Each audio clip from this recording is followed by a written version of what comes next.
Kabanata 15:11, hahaha, hindi ganoon ang kaso, hindi ko siya masyadong kilala, kaya wala akong masabi, ipinatong ni Mike.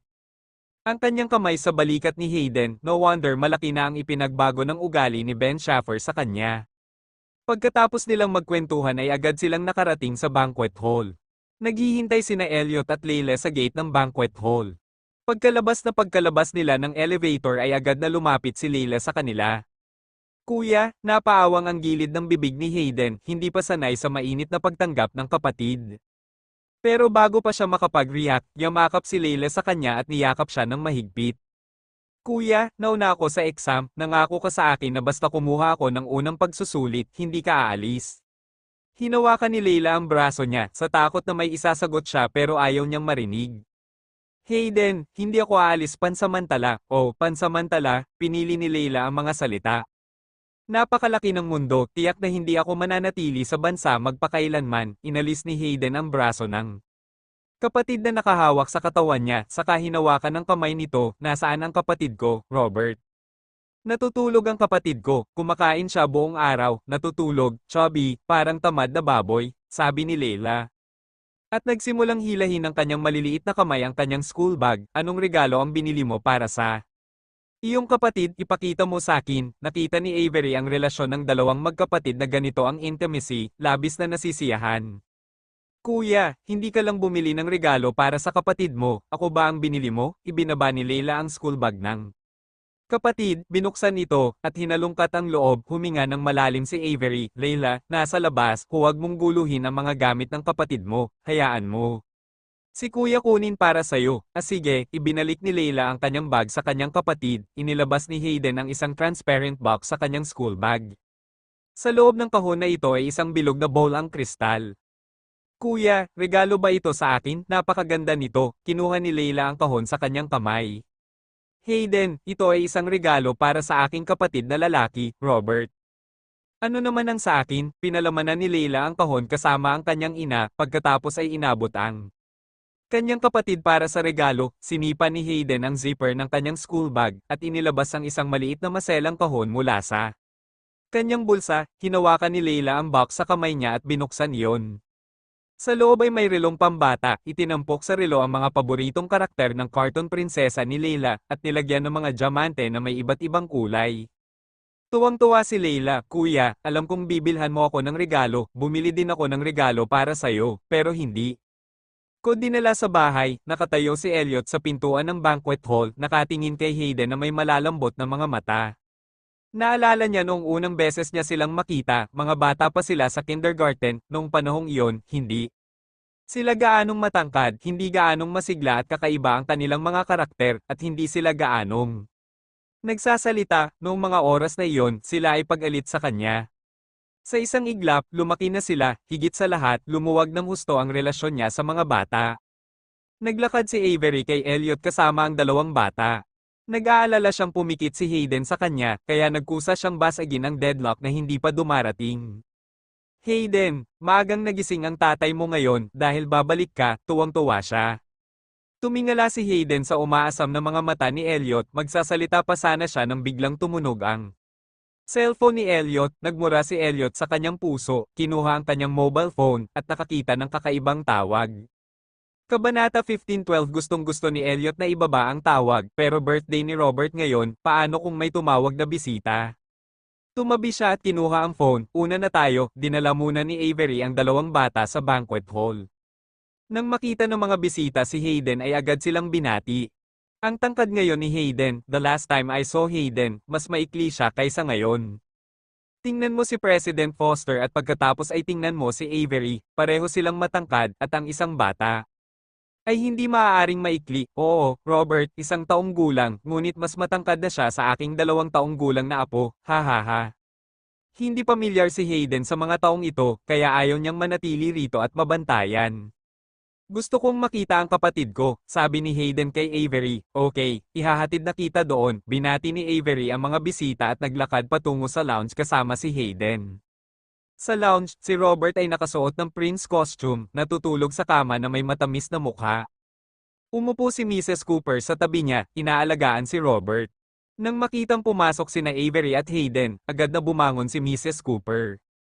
Hayden, sa wakas nakabalik ka na. Araw-araw kang inaabangan ni Leila. Ayos lang, hindi mo na kailangang maghiwalay pa. Lumapit si Mrs. Cooper kay Hayden. Halos mas matangkad sa akin si Hayden. Panay na ang boses ni Mrs. Cooper. Ang maliit na lalaki, si Robert sa kama ay biglang gumalaw.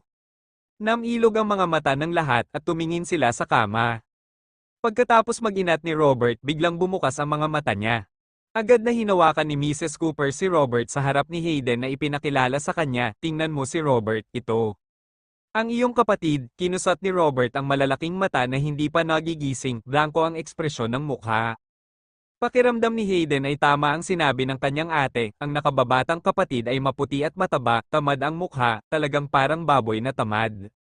Siya ay may kaunting pasensya sa mga bata, ngunit hindi sa kanyang sariling kapatid. Inilabas niya ang regalo para sa kanyang nakababatang kapatid. Tingnan mo, Robert, ito ang regalo sa kaarawan na binili ng iyong kapatid para sa iyo. Ito ay isang bowl ang kristal at isang projector. Pagkatapos magsalita, binuksan ni Hayden ang switch ng projector. Agad pumunta si Avery sa bintana at sinara ang mga kortina. Sa silid, biglang lumitaw ang isang makulay na pattern ng Starry Sky. Sa banquet hall, lumapit si Ben Schaffer kay Mike at tinanong sa mahinang boses, hindi ba magkasamang bumalik si Gwen sa Adele, baka hindi na siya bumalik. Mike, alisin mo ang iyong hooliganism. Biglang nagdilim si Ben Schaffer, nasaan ako hooligan? Hooligan ka sa lahat ng dako, malapit nang maging supermodel si Gwen, at iba na ang halaga niya, panunokso ni Mike. Noong nakaraan ay mahal mo siya at hindi mo siya pinansin, ngunit sa hinaharap ay hindi ka makakaakyat. Sa kanya, ang mukha ni Ben Schaffer ay naging asul at puti. Bakit ang pangit mo magsalita? Kasi nagsasabi ako ng totoo, siguradong hindi mo akalain na makikilala ni Hayden itong tita, kung alam mong makikilala siya ni Hayden, mas naging magalang ka sa kanya. Kumuha si Mike ng isang basong champagne sa tray ng waiter sa tabi niya. Sa halip ay ngumiti si Ben Schaffer, sa tingin mo ba kulang ako sa pera? Mike, sino ang makakapagsabi? Mahirap hulaan ang isip ng isang matandang katulad mo. Ben Schaffer, Mike, gusto mo bang malaman kung saan nakatira si Gwen ngayon? Alam ko. Ben Schaffer, saan siya nakatira? Hindi ko sasabihin sa'yo. Tuwang-tuwa si Mike nang makitang bumagsak si Ben Schaffer. Si Ben Schaffer ay nagngangalit, sa tingin ko ay karapat-dapat kang bugbugin. Subukan mong talunin ako, sabi ni Mike, at sa gilid ng mga mata niya, naabutan niya ang isang matangkad na puting figura na papasok sa entrance ng banquet hall. Kabanata 15:13. Tumingin sina Mike at Ben Schaffer sa pintuan. Nakasuot si Gwen ng mahabang puting damit na nakatali ang buhok sa isang bun sa likod ng ulo. Malinis at light makeup ang kanyang mukha, at natapakan niya ang isang pares ng sapatos na may mataas na takong, na naging dahilan upang siya ay matangkad at balingkinitan. Pumasok siya kasama si Elliot. Ang mga ordinaryong tao ay nakatayo sa tabi ni Elliot, at sila ay magiging mas mababa, pero parang very harmonious si Gwen kapag katabi niya. Lumapit si Ben Schaffer at sinabi kay Elliot, magkakilala na kayong dalawa. Saglit na natigilan si Elliot, at nagsalubong ang kanilang mga kilay. Ano ang pinagsasabi mo? Natigilan din si Ben Schaffer. Sabi niya, kayo ni Gwen, sa tingin ko magkasama kayong pumasok. Tila namalaya ni Elliot na may tumabi sa kanya. Tumingin siya kay Gwen, at muling tumingin sa kanya ang matatalas nitong mga mata. Isang grupo ng mga uwak ang lumipad sa ulo ni Ben Schaffer. Elliot, kasama mo si Gwen, pero hindi mo alam kung sino siya. Kailangan ko bang malaman kung sino siya? Inalis ni Elliot ang mga mata niya kay Gwen. Hindi mo pa nakilala si Gwen, hindi mo kasalanan, sinabi ito ni Ben Schaffer at tumingin kay Gwen. Gwen, wala kang tinawagan nang makita mo ang iyong kapatid, palihim mo siyang sinundan ng ganito. Hindi ko sinundan ng palihim ang pangalawang kapatid ko, Gwen retorted Ben Schaffer's words, napakalaki ng banquet hall at napakaraming tao at gusto kong hanapin sina Avery at Hayden. Kung susundin ko siya, mahahanap ko sila kaagad. Hindi maiwasan ni Elliot na sumulyap muli kay Gwen. Kinuha siya ni Gwen bilang gabay. Laking gulat ni Elliot nang kakatapos lang niyang makipag-usap sa telepono, at pagkababa ng telepono ay matagal. Nang hindi bumalik sa katinoan ang kanyang mood, kaya hindi niya napansin na sinusundan pala siya ni Gwen. Saan nagpunta si Avery? Tanong ni Elliot kay Ben Schaffer. Gustong makita ni Hayden si Robert, kaya dinala siya ni Avery sa restroom. Natahimik ang boses ni Ben Schaffer. At naglakad si Elliot patungo sa restroom. Gusto siyang sundan noon ni Gwen, ngunit hinawakan ni Ben Schaffer ang braso niya. Gwen, bakit hindi ka nag-reply sa message ko? Isang linggo kitang pinadalhan ng mensahe, pero wala kang nakita. Kahit isa, si Ben Schaffer ay hindi partikular na nagalit. Nagpalit kasi ng number si Ben para tawagan ng cellphone niya, pero hindi siya makalusot, kaya hindi siya dapat. Hinaranggan ni Gwen, kung gayon, huwag kang magpadala sa akin ng mga mensahe, itinulak ni Gwen ang kanyang kamay, at saka, kalokohan lang ang pinadala mo sa akin, ang mga mensaheng ipinadala ni Ben kay Gwen ay parang anong ginagawa mo, pagod ka na ba sa pagsasanay? Si Ben Schaffer ay tinamaan ng husto, hindi ba ang buhay ay binubuo ng hindi mabilang na katarantaduhan? Sa tingin mo ba hindi nag-uusap ang kapatid mo at si Avery kapag nagmamahalan sila? Ikaw ang tinutukoy ko, ano ang sinasabi mo kapag sila ay nagmamahalan? Hindi maipaliwanag ni Gwen, do you think the two of us in love? May sasabihin si Ben Schaffer, ngunit hinarang siya ni Gwen. Wala pa siyang nakilalang babaeng may tinik na gaya ni Gwen. Tinanggihan din siya ni Chelsea noon, pero kahit na tinanggihan siya ni Chelsea, hindi siya magsasalita para saksakin siya, kaya naging maayos ang relasyon nila ni Chelsea. Pero halatang hindi ganoong tao si Gwen, hindi niya nalabanan si Ben Schaffer hanggang kamatayan, tila naguguluhan siya. Matapos huminga ng malalim si Ben Schaffer, sinulyapan niya ang bracelet sa kanyang palso. Ito ang ipinadala sa kanya ni Ben sa Bridgedale noong huling pagkakataon. Gwen, although you always hate me, but you wear the bracelet I gave you, hindi mo naman talaga ako gaanong. Galit, pinaikit ni Ben Schaffer ang kanyang mga fox eyes at nakuha ang ebidensya na may pakialam, si Gwen sa kanya. Itinaas ni Gwen ang kanyang palso at casual na sinulyapan ang bracelet, sira ang kahon ng bracelet na ito, hindi ko maiimbak, kaya sinusuot ko, kung sa tingin mo ang pagsusuot ng bracelet na ito ay dahil gusto kita, tatanggalin ko ito. Ben Schaffer, natigilan, Kabanata 15:14 agad na pinigilan ni Ben ang galaw ni Gwen sa pagpupulot ng bracelet, huwag mong kunin, isuot mo na lang. Mukhang maganda ka sa suot mo, binawi ni Gwen ang kanyang kamay, oh. Galit pa rin si Ben Schaffer, binili ko ito para sa iyo, ang bracelet na ito ay binili sa counter, napakasama ba ng kalidad ng kahon, dahil binili mo ito sa counter, hindi ito ang kahon, ngunit ang lakas ko.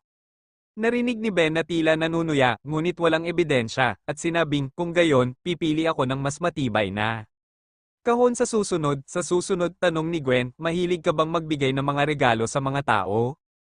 Itinanggi ni Ben Schaffer, kadalasan ng iba ang nagbibigay sa akin ng mga regalo.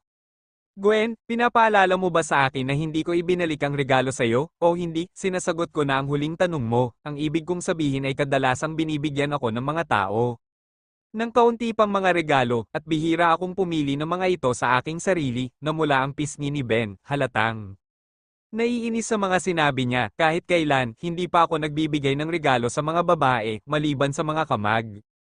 Anak na babae sa bahay, saka kay Avery, Leila at ikaw. Sinabi mo yan, hindi ako nangangahas na tanggapin ang iyong mga regalo, hindi ako makatanggap ng mga regalo na personal mong pinili, sinabi ni Ben Schaffer, kalimutan ang tungkol sa mga regalo, sumama ba sa'yo ang ahente mo? Gwen, hindi, kung ganoon ay makakain ka ng maayos, gusto ni Ben Schaffer na dalhin siya sa buffet area para kumain. Sasali ako sa kompetisyon next month, kahit hindi dumating ang ahente ko, hindi ako makakain ng walang pinipili. Itinulak ni Gwen ang kanyang kamay, huwag kang gumawa ng kahit ano sa akin, kung hindi, hindi maiintindihan ng mga tao ang relasyon natin at hindi ito gagana, sige.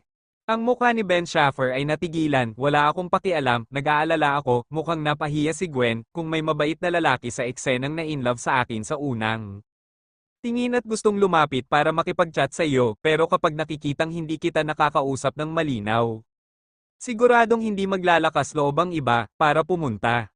Ben Schaffer, may itatanong ka pa ba tungkol sa balita? Kung wala na, mauna na ako. Nakita ni Gwen na papalapit si Avery at ang iba pa, kaya natapos na siyang magsalita at lumakad na. Nang makita ni Avery si Gwen ay agad namang ipinakilala ni Avery ang kaibigan kay Gwen. Gwen, ito si Shay, ito ang boyfriend ni Shay na si Wesley. Si Wesley ay senior kong kapatid, si Adrian ito, kapatid ni Shay. Si Adrian, inilagay ni Avery ang lalaki sa tabi niya matapos isa-isang ipakilala kay Gwen, sa wakas ay nahulog ang mga mata niya kay Elliot, ito ang pangalawang kapatid mo, Elliot. Namula ang mukha ni Gwen, ngayon ko lang siya nakilala.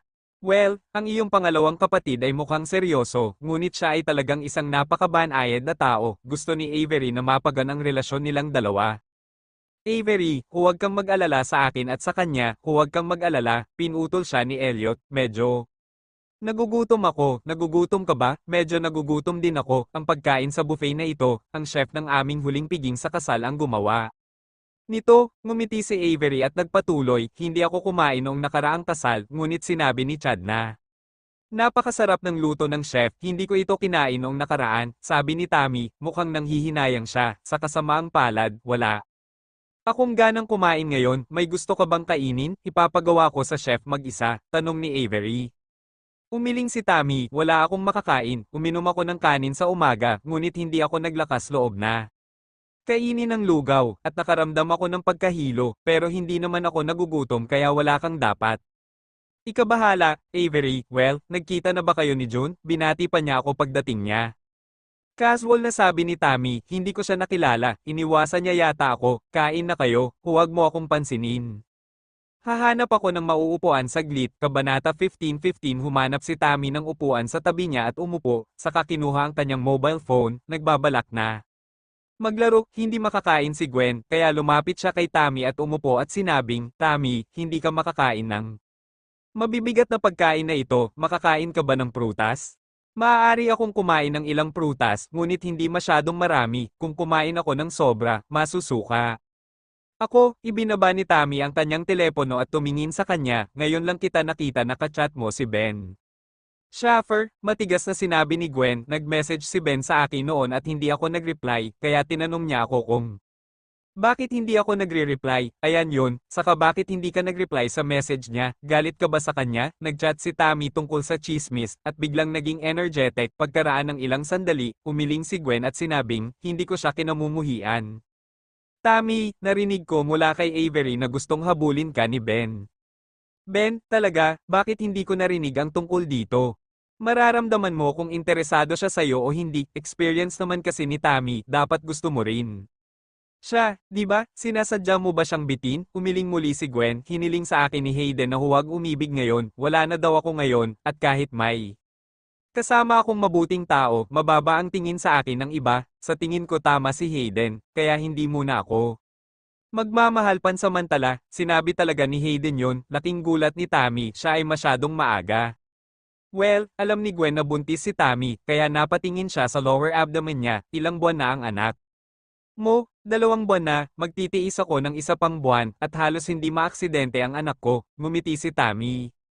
Ang hirap naman, ang pangunahing dahilan ay hindi ako makakain ng sapat araw-araw at araw-araw akong nagugutom. Ako rin, I'm really hungry right now, pero hindi ako makakain, sasabak ako sa susunod na buwan, at kailangan kong tapusin. Sa hindi kalayuan, nauntog ni Ben Schaffer ang siko ni June, nag-uusap si Gwen at ang asawa mo. 1 buwan na akong nasa Cold War sa kanya, hindi man lang naglakas loob na tingnan ni June si Tammy.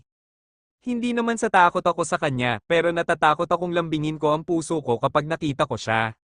Kailangan bang makipagkumpetensya ka sa isang buntis? Pinayuhan ni Ben Schaffer si June, tayong mga lalaki ay dapat maging mas bukas ang pag-iisip, Kuya Ben, alam kong hinahabol mo si Gwen kamakailan, at napakakapal ng balat mo, dinampot ni John ang isang baso ng alak at kumatok sa kanya, pero tamian iba ako sa'yo, kahit magkaayos na ako, mag-aaway pa rin sila ng nanay ko.